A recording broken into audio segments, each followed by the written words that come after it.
Hi, my name is Wyatt Moore, and I'm going to do my third reading response as a vlog.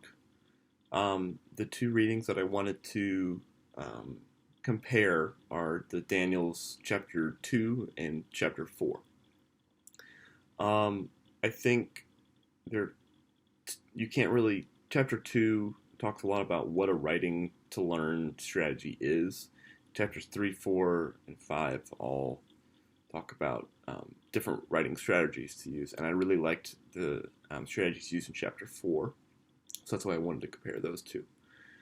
Chapter 2 describes writing to learn as a short, one draft, ungraded writing that can jumpstart students' minds and engage them with an activity um, or a subject.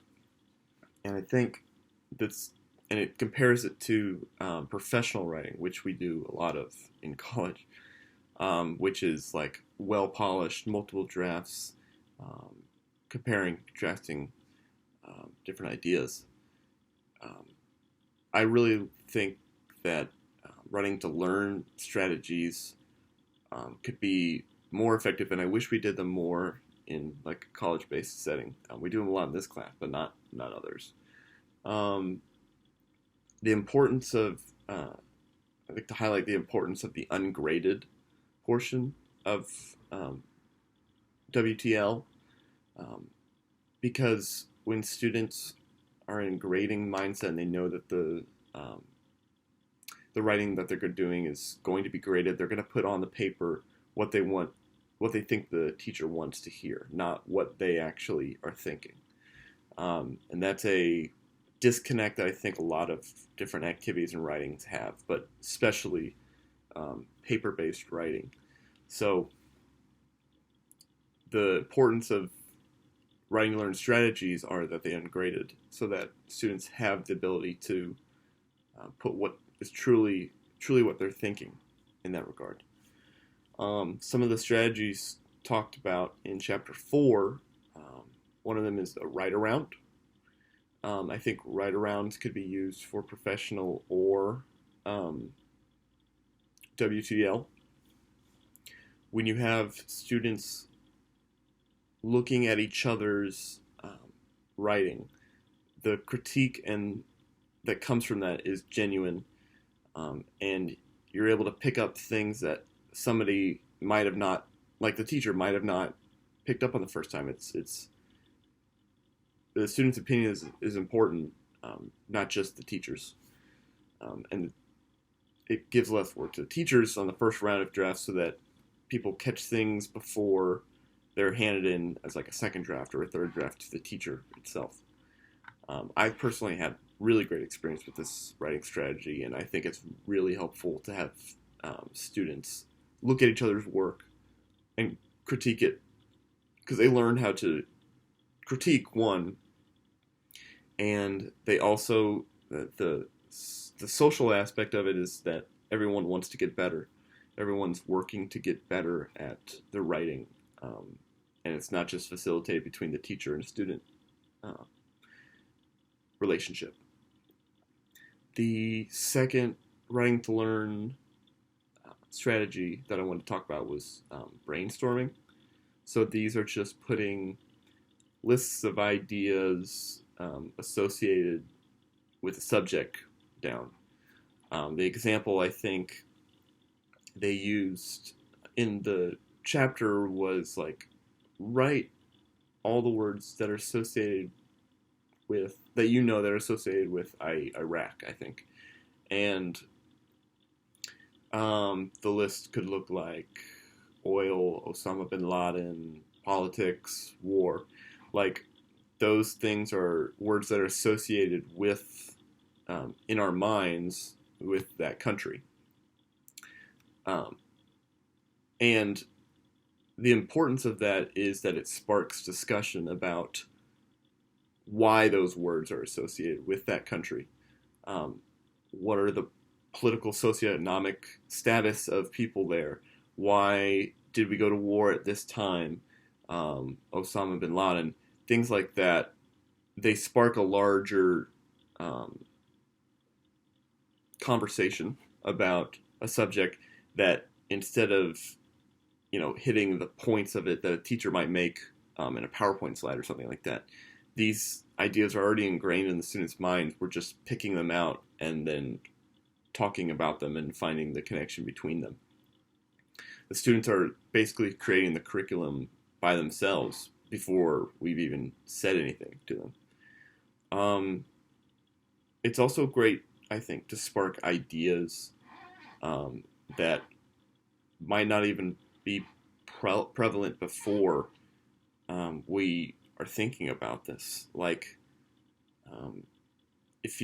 the students will be more engaged with something that they thought of themselves compared to something that a teacher told them they should be engaged with and should be caring about, which I think is super important for all the strategies, is that the students are engaged with it and then they can be engaged with it long-term past the school setting. I'm really glad that I have all these strategies now. My subject area is music education, and writing a lot of the times gets pushed under the rug in music education because the emphasis is on rehearsal and getting up the instrumental techniques and vocal techniques that's required to perform. But we also have to take into account the importance of that, really, when students, because we can't assume that all students are going to be like professional musicians. So like, is putting them through rehearsal nonstop really important for their musical education, that they're learning more about music, or rather are we just turning them into performers? That's a conversation that goes around a lot in music education. And I think these writing strategies are a great way to deviate from that. So I talked a lot about this earlier in the semester about like the difference between writing and writing about music. Writing music is like writing notes down on a page and performing that, or coming with different ideas, kind of like that. Writing about music is the traditional English writing on paper about, what music is to you, what a piece means to you, things like that. And there's these different strategies can work kind of with both. The writing around, I think, would work great with writing music.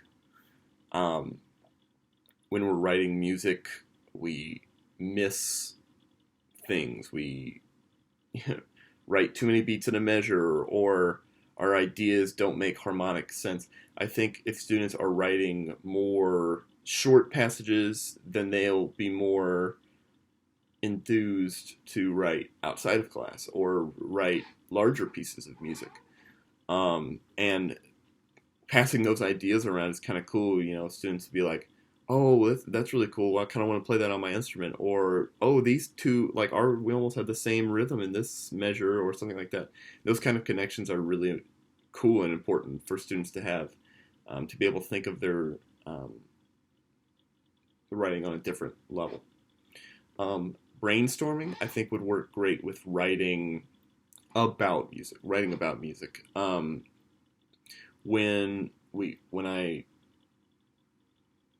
For example, I might put up the subject romantic or romance.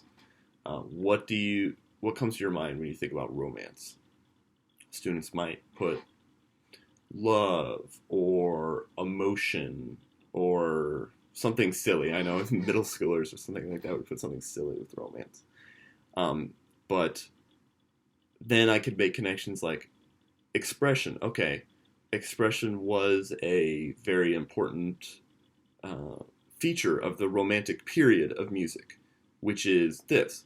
And so they already have those connections that romance is associated with expression, and expression is a quality that is entwined with the romantic area of music, the romantic period. And then boom, they're already thinking about it, and they've made that connection in their minds already. So yeah, there's a lot of great things that brainstorming can do to write about music. So I think all these strategies, I'm definitely saving all these